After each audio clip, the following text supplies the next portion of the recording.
Welcome to the latest episode of Five on the Floor on the Five Reasons Sports Network. Thanks for joining us on your favorite podcast app, on Apple Podcasts, on Android, Spotify, or the Five Reasons YouTube channel. Also, make sure you subscribe to Off the Floor. That's our Discord server, $2.99 per month. Click on the link in the description. You'll bypass the Apple upcharge. You can cancel at any time. You get access to 10 different channels, plus our stage shows. This is the most information and the most conversation on the Miami Heat. Also, check out the great sponsors of the Five Reasons Sports Network, includes Prize Picks. Use the code 5FIVE. Legal in the state of Florida. You can play everything tonight. Four Nations. I got a play on there for that, for the hockey. Obviously, the NBA is back. Eventually, we'll have MLB. Back in the fall, we'll have NFL. This is where you want to play it. Use the code 5FIVE. Put down $5. You get $50 to play right away. Again, it's prizepicks.com. Use the code FIVE. And now, today's episode. Down the Biscayne. Yeah. Five on the floor. Ride for my dogs. Where here's the thing. You can check the score. Hustle hard, couple scars, wearing bubble frauds. Down the Biscayne. Kept the floor playing. Got it all banned. Y'all seen the block. Stop with one hand. And Pat we trust. Inspire have the guts. We're here to bring the heat. Y'all can hang it up.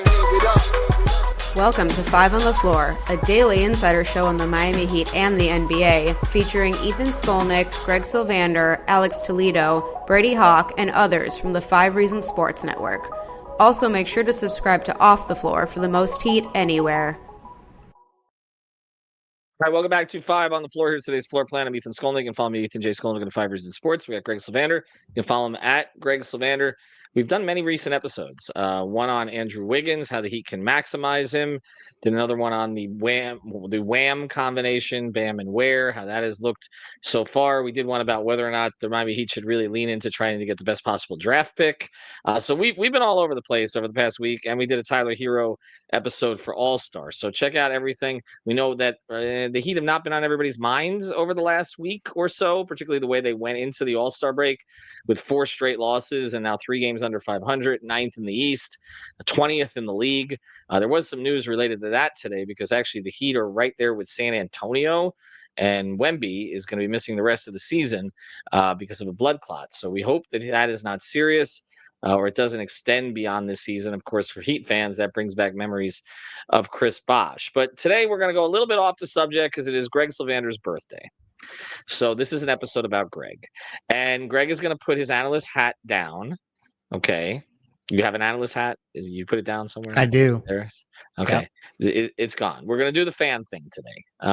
That's all we're going to do. That's fun. I will just weigh in on it in the background, but that's it. You have sent me your list because we want some positivity going to this last third of the season. We don't know how this is going to go. Okay. We really don't. I would love to tell you the Heat are going to go on some dramatic run like the 16-17 season and make it. I'm really not seeing it. Okay. This is to me more about, and we did an episode about this too, about kind of a few things you're looking to see on the court, where is improvement, whether or not Jovic finds a role, whether or not Tyler takes more of a leadership role, like that. Those are things to watch over the end of the season. But this team's not winning a championship, and at this point, it doesn't even look like they're getting out of the play-in. So I've really sold the podcast here. So we want some positivity. So we're going to look back in Heat history, and I asked Greg for his 5 favorite moments. So of course he sent me 10, and I told you, I said, don't pare them down until we get on the show. So I have a basic list. These are basically parameters. These are all memories that I'm very clear with. In fact, I'm looking at these 1, 2, 3, 4, 5, 6, 7, 8, 9. I was present for 9 of the 10. That's the only one I was not present for was one that took place in Akron, I believe. Where was the film? I can't remember. Yeah, that was in Akron. That's the only one I was not present for. I was actually in my apartment in Fort Lauderdale. But you spent enough time in Cleveland, it makes up for it. I spent time in Akron too, not just Cleveland. I had to go by after he made what he did. What is on your list, at least your preliminary list. I had to fly up there, and he had a charity event in Akron. I was up there 3 days later. So yes. So Greg, you have 10, but you're not going to give me all 10. We'll go to those at the honorable mention section here. We're going to go down from 5 to 1. Your 5 favorite memories as a fan of the Miami Heat. So this is difficult. It's fun and it's my birthday. And so I think that it's a good opportunity for me to lean into the fan, kind of more lead with the heart instead of the head in terms of some of this stuff. So when I was thinking through this list, I tried to think about like, how did the moments make me feel in the moment when they took place? Like what really lasted in terms of like an imprint where you almost from a Heat fan perspective get like core memories and they are embedded in what you think about when you associate the Miami Heat with what's gone on in your life and that whole journey. Not to veer off on that kind of subject, but it's tough. And there's a couple that didn't make the list, and I'm sneaking them in because it's my birthday and I can do that. Wade's last pass to Udonis for a bucket and that ending Wade's career and the triple double, like that made me feel great. In Brooklyn. In Brooklyn. Yes. Shout out to John Kozan from Miami Heat Beat. He was at that game. I think he covered it for us. And yeah, he did. So that was a really cool moment that he got to witness himself. There's other moments that I can sneak in here, and I'm not going to because we'll get to the honorable mention section later.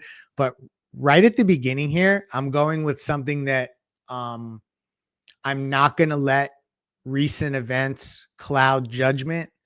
The way I felt when Jimmy Butler had that 56-point avalanche in Miami against the Milwaukee Bucks, I wasn't in the arena. You were in the arena. So you're going to be able to help clarify this. I've been watching on TV, and y'all know how long. I don't need to do this. I'm turned 43 today. I've been watching the Heat for a really long time. Through the TV, it was as loud as I've ever heard the building ever, including all the finals games, including all of like the Miami arena days when it was a much smaller arena. It was as loud as I could remember it when he took that step back three. Jimmy's 56. Basically, the bigger point here is like the playoff Jimmy highs, but I wanted to narrow it down to a single moment. So I'll key in on that game specifically, the 56 points against the Bucks, ultimate underdog story. So despite Jimmy Butler leaving on weird terms, he cracks the top 5 of my most memorable Heat moments. Pop. I mean, you talk about the sound in that arena. Brady, Alex, and I were actually on the opposite side of the Heat bench for this one. So where we sit at the games, I used to sit on the floor way back in the day, or on the baseline, but those seats have been sold. So they basically created this these tables above the first section. So now we're back there and sit in 107. You want to ever say hello, you can. We're over in 107. 3 of us sit there, and it's kind of between. It's above 107 before the second level, and it's between basically the Heat bench and the other bench. So we can see both benches, but we're behind those benches. And that's where we sit. But in that period of time, before they changed the radio area again, and the Jack Ramsey area now that they have, we would sit. They had us that year sitting across from the Heat bench, and above the first level. And so we're watching the bench as he's doing this, and it was like they were mesmerized. Okay. And I saw a lot of that during the Big 3 era, and everybody remembers that Norris Cole jumping up during Ray's shot, which I'm sure probably will make this list. But it was electric to a ridiculous degree because it was so surprising. Not that Jimmy hadn't done great things, but to go to the level of 56 points, this is a guy who was not really even considered a scorer. It was sort of out of body, honestly. And it just kept going and going from every angle. There was a magnet on the rim for him. And I'm glad you did it, because the one episode we did not do over this break that was on my list, like we had a list of episodes, was the Jimmy Butler retrospective episode. We decided to put it off. Yeah. I just don't feel like doing it right now. I don't. I feel like we'll get to it before he comes back with Golden State March 25th. But the taste in everybody's mouth is so sour, and I put it on off the floor, I put a poll. I said, should we do the episode? And it was like, I think it came in as no, like 57% Yeah. said no. It So leaned no. it leaned no. So I'm glad that you mentioned it. His era is going to be remembered. His performances are going to be remembered. It does not appear that under the current regime that his number will be retired. I keep getting that feedback that that's not going to happen. 6 is going up there. 6 is going up there. LeBron 100%. retires. Yeah, it'll be Cleveland first probably, and then the Lakers, and then Miami will get involved in it after that. But there's been enough repair done to that relationship, and again, that LeBron may play 12 more years. Who knows? So it may be forever.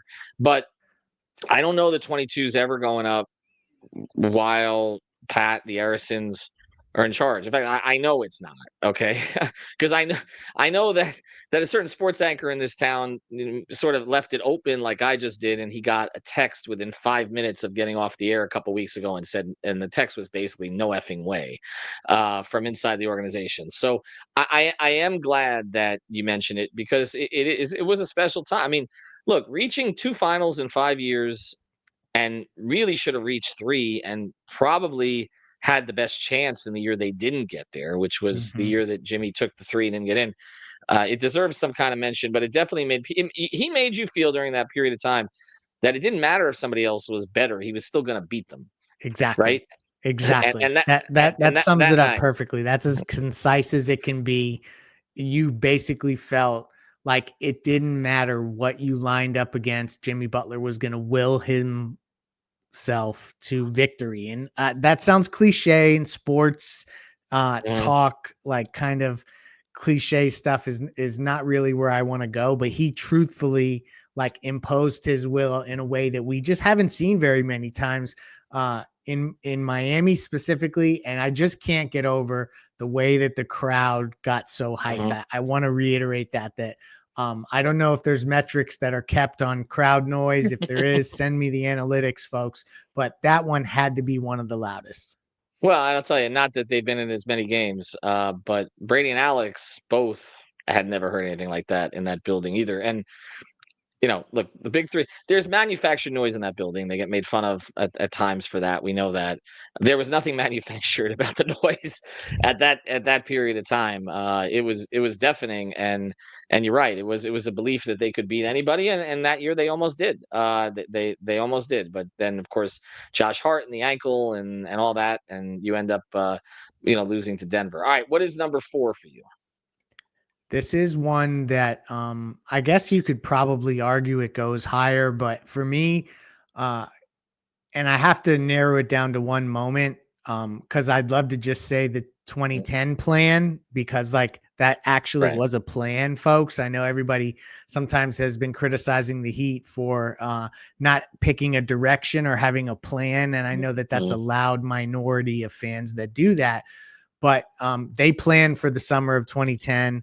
And it blossomed into what was a pretty controversial event overall. And in retrospect, when I think about watching it and when I think about having to, because I wasn't at the time, having to cover something like that, I think there's a reason why it hasn't been replicated again, because it was not the greatest vibes, but it's LeBron James and it's the decision.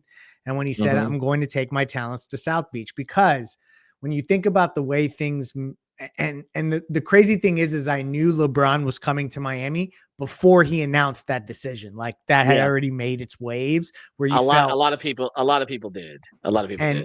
And so it was more though that he went on television and basically announced that he was coming to Miami. It was like a triumph, and it blends in with just what they did team building wise, where all those guys took a little bit less.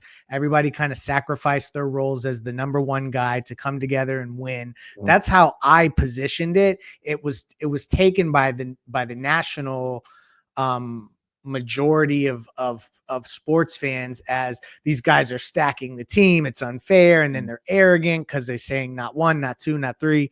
But overall, I'm going to just narrow it down to the night that he actually made the decision.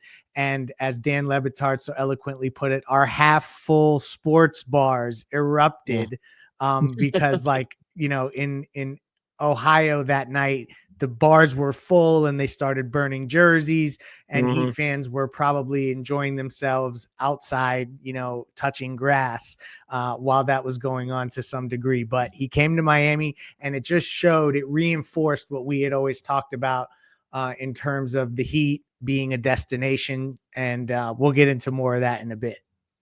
Yeah, and there's a lot that went on behind the scenes there that's never gotten out, and I can't really share all of it here. I'll just say uh, that those who knew he was coming to Miami didn't really want him to do the decision. And also the party that you talk about at the arena, that was thrown together, and they did not know what was coming. I mean, they signed their contracts in the back. It was but I'll tell you about this, okay? As you combine the two things, it's the reason I started covering the Heat again, because I was at the party, not one, not two, not three. I'm standing next to George Sedano. Everybody knows George and I are close friends, and I had been a general columnist at the Sun Sentinel for 8 years, which meant I was like the number 2 columnist behind Dave Hyde. So I got stuck sometimes covering a lot of Dolphins in years that there was, other than 2008, there was no reason to cover the Dolphins. And and I just was standing there next to George, and I'm watching this show, and he goes, "You need to just cover this." I'm like, "Yep." And like within 3 days, I reached out to the Palm Beach Post again, and they reached out to Great me both move. ways. That's a And savvy move. I was like, "You're recreating your Heat position. Okay, I'm coming back up." And that's what I did. I left the Sun Sentinel to go do that, and I do not regret it, because honestly, I could have left the Dolphins I was covering the Dolphins my first year there in 1997.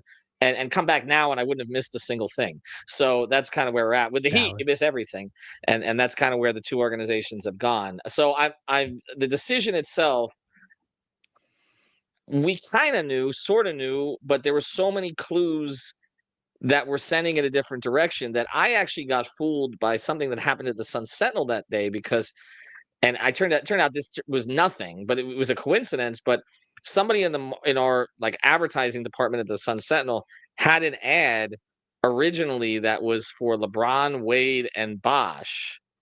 They had put something together, and then right before the decision, changed it to Wade and Bosch. And so I got thrown off, because I'm like, oh, wait a second, maybe Yeah. he's not coming. And that's kind of what that was. It was like you were following this tea leaf and that tea leaf and this tea leaf. And it turns out there were more people that knew LeBron was coming to Miami in advance than was believed at the time. But yeah, I mean, I think that transformed the Heat into a different kind of organization. 2004, which the Shaq trade, made them more of an international organization than they've been. The Timmy, Zoe established a foundation, and then with Tim. But they were still kind of, it was like they had an intersectional rivalry with the Knicks. That's why they were relevant, Yeah. right? And they lost 3 of those 4 times. On Sports Center, it was just the highlights. They didn't get feature stories. They got Shaq, they got feature stories, and then they got the big 3, and they got a Heat index. Right. They got a Heat index where they literally said Windhorst, and they said 4 people down: Windhorst, Wallace, Artovitz, and Haberstroh, to cover the team against poor little me. And they built the whole thing up at that point. And I say it's the first Twitter team. It's the first Twitter team. That's huge. Twitter really got big in 2008, and the Celtics were put together there. I kind of view that as the first big 3 team of this era. That's that 1 year, the 1 championship Celtics team. But the Heat were a Twitter team. Like that blew that thing up. Everything they did was scrutinized, and all started with a decision. All right, we'll get to your other 3 here in a second.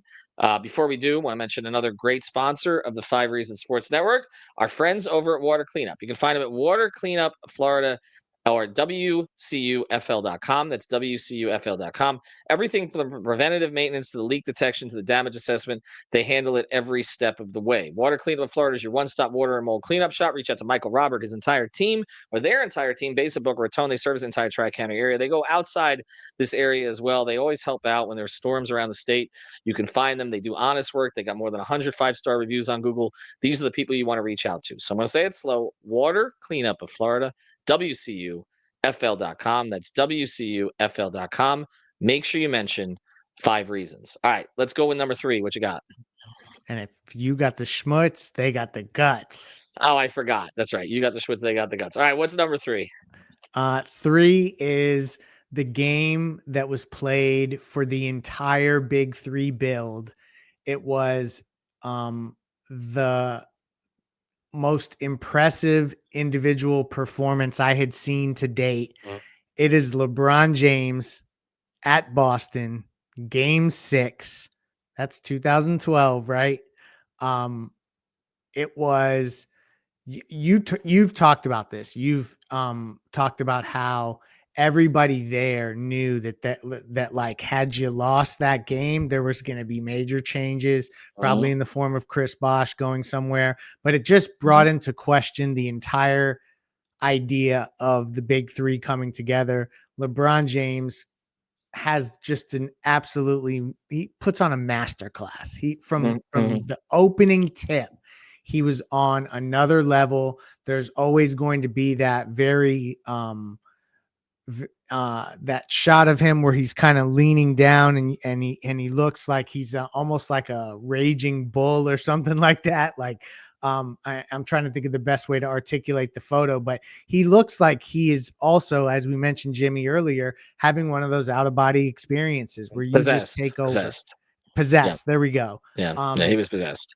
And so that just has to make the list, because when I think back through all the great moments of the Big Three era, and those, we have to acknowledge that other than 06, I mean, that's the best years in Miami Heat history. And it's the best era in total in Miami Heat history. So you have to go to the best moments. LeBron's performance in Boston, anything in Boston, always, it feels better. So that clocks in for me at number 3. Well, I'll give you a few quick anecdotes on these. I've mentioned some of these in passing at various times on the podcast. First thing is, night before the game, I remember sitting at Illegal Seafoods in Boston, scrolling through Twitter. It's the most negative I've ever seen Heat fans before a big playoff game. They thought they had no chance. People don't remember that. Okay, it down 3-2, and they thought they had no chance. I mean, it was just polluted that night. Okay. Second thing was, we're at shoot around the next day, and I remember sitting there with Ira and others, and we were literally talking about who was going to replace Eric Spoelstra as coach. Like, that was the conversation at that point. And again, we'd had these conversations already, when they were 9-8 or when LeBron was brought in or whatever. But like, this was in the moment. We were like, okay, where are they trading Bosh? And because was the conversation at that point. But the anecdote I like to tell the most about this particular game is, in Boston, they had us sitting in the crowd. Okay. So the media is sitting in the crowd. And so there are Boston fans behind us. And they are yelling, as happens in Boston, the most vile things. And I had a tight deadline that night. I had a very short period of time that I could write my column. Okay. I was working at Palm Beach Post at the time, and they kept moving up the deadlines. So I basically decided I'm not going to have time to get to the locker room after this game. And this might be the last game of the Big Three era. I'm just going to write a column through the fans, like through their reactions. And it went from first quarter, you suck, LeBron, you're a choker, this and that, to the second quarter, like, stop LeBron, to like, by the time they got to the third quarter, they're like, mercy, we can't take anymore. That was the reaction. And by the fourth quarter, they were gone. Okay. And that's what that was. That was one person took on an entire city that hated him and beat them by himself offensively. I will say that the team around him never got enough credit for the defense they played in that game. They played very, very good defense. But they only scored 98 points, I think, and he had 45 of them. And they, I believe it was 98 or something along those lines. And they did not shoot well. He did not get much from his other star teammates. I think Bosh had just come back. That was during that series. He had just come back. And he put on, like you said, a masterclass. And it really was the era at stake. I mean, everything would have been different. Bosh probably would have been moved. I don't know that Eric would have been fired, but we certainly were talking about it.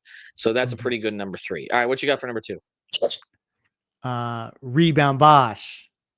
Back out to Allen. His 3-pointer. Bang. Something like that is the way that it goes. This was another shot that you had gotten the initial title, and I'll give away an honorable mention now. When LeBron said it's about damn time, the relief that I felt when they won the 2012 title was huge. So that gets an honorable mention. But this was for the back-to-back. You felt like the game was over. The ropes had been brought out. And so that's like where they, and everyone knows this story, but the yellow ropes were surrounding the court so that they could block off, so that they could basically present the trophy to the San Antonio Spurs. And everything got flipped on its ear in terms of, key stops, missed free throws from Kawhi Leonard, and Tim Duncan not being in the game at a crucial moment, Chris Bosh getting an offensive rebound, and Ray Allen hitting a shot that, the crazy thing was, Ethan, he practices that shot, but it was the degree of difficulty with what's at stake and how close you are to the baseline. Everything about that, it just was another example that, like, you can never stop. And Jack Ramsey used to always say this, like, an NBA game's never over.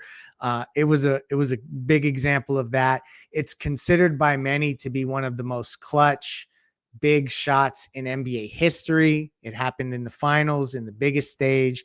So for me, that is up there. It's probably the best moment of the Big Three era. That's the best era in Heat basketball. So it's number 2 on my list.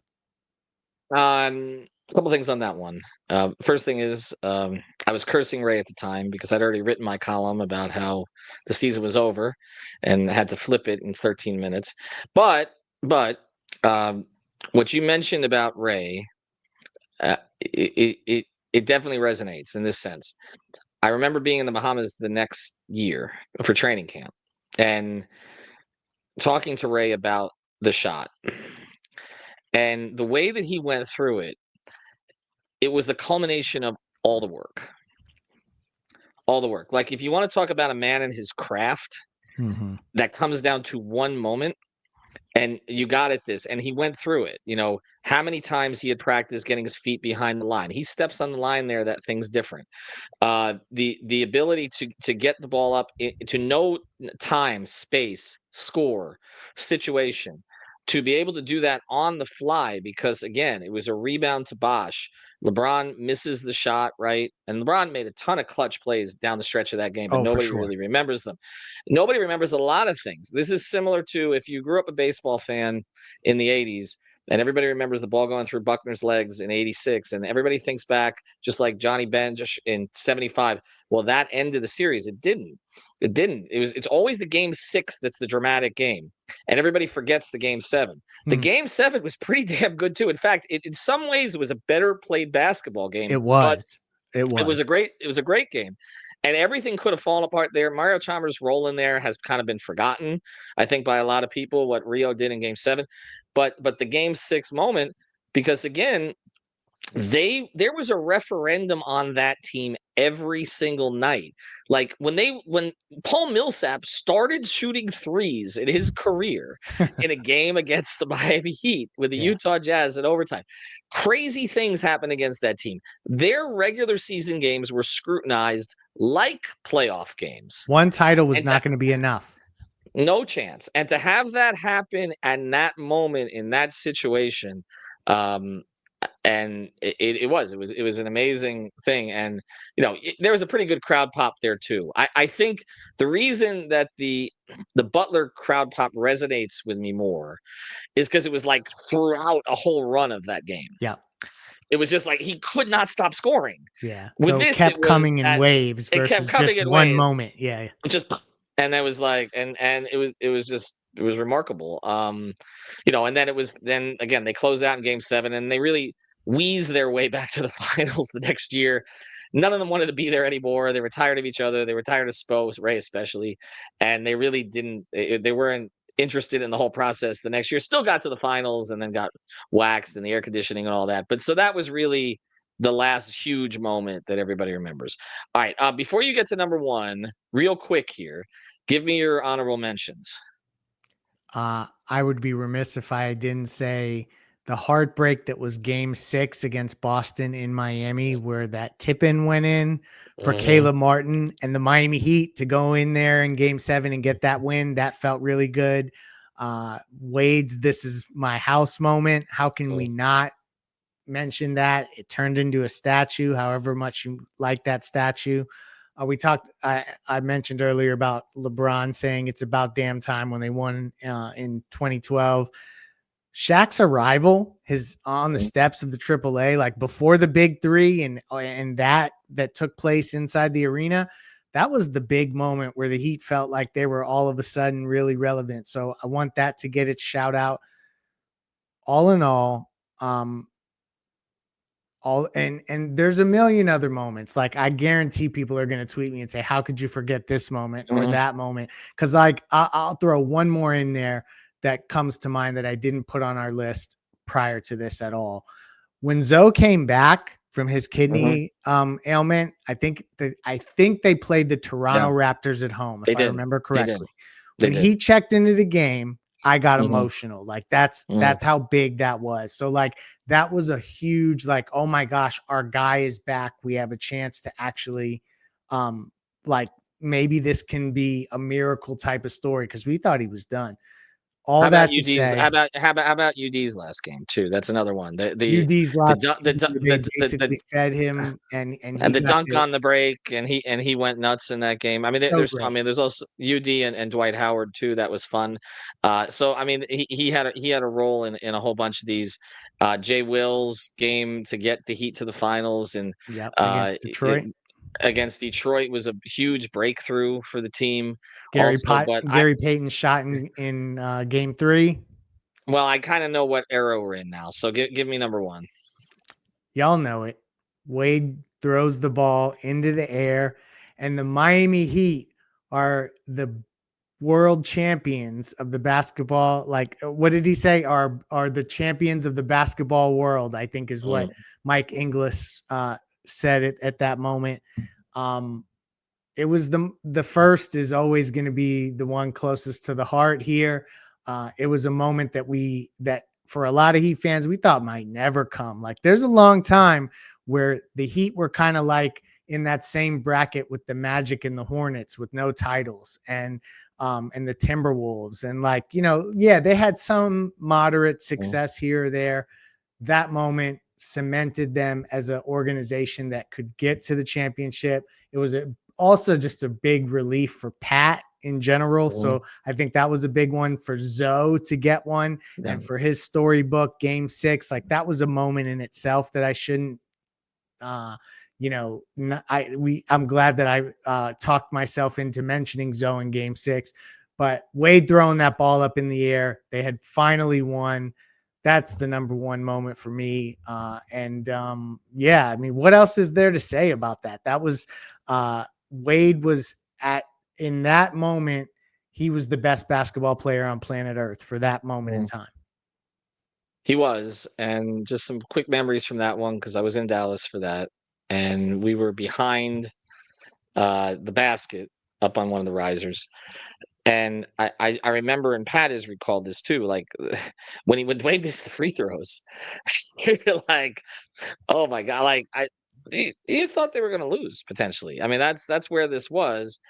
And then throwing the ball up in the air. But then what I always remember the locker room scenes, because covering championships is just different. And it's just, there's this release from a team, and the players become who they are, really. And I remember getting in the locker room. We didn't know what was in this big container in the middle. We had to walk around it the entire postseason. We had no idea what was in there. It didn't leak out. They carried it from place to place, and it's all on the floor. It's the 15 strong cards everywhere, doused in champagne, half torn apart. I'm so upset because I know Sean Rochester has been nice enough to send me some in replacement, but I took about 40 that night. I can't find them. But they were the pictures of the players with their families, pictures of the players by themselves, different sayings, etc., all over the floor. And I remember the locker room and a few things. First, Antoine Walker saying that he was going to keep drinking until training camp. He's a man of his word, because he got suspended for being overweight. But he came back to camp the next year. Jay Will spraying reporters with champagne, screaming, "I'm not an effing cancer." But my favorite part of it, other than the Wade Shaq thing, is that I think Alonzo Mourning is still answering the question that was asked of him at the podium about I what love it meant that to press him. conference. I was so excited for every word of that, even if it went on a little bit longer than maybe they It's still intended it to. going. Yeah. It's still going. It's 19 years later. He's still answering the first question. No, we love you, Zoe. Anyway, Greg, appreciate it. 5 favorite moments. Happy birthday. Let's have an interesting last third of the season. That's all I care about. Let's make it interesting. We'll try to come up with some different ideas and topics here. Hopefully they can have some development for some of their young players, give you something to look forward to into the future. So we have another one of those moments soon. Have a good one, everyone. Thank you for listening to the Five on the Floor on the 5 Reasons Sports Network. After all, someone needs to listen to my dad.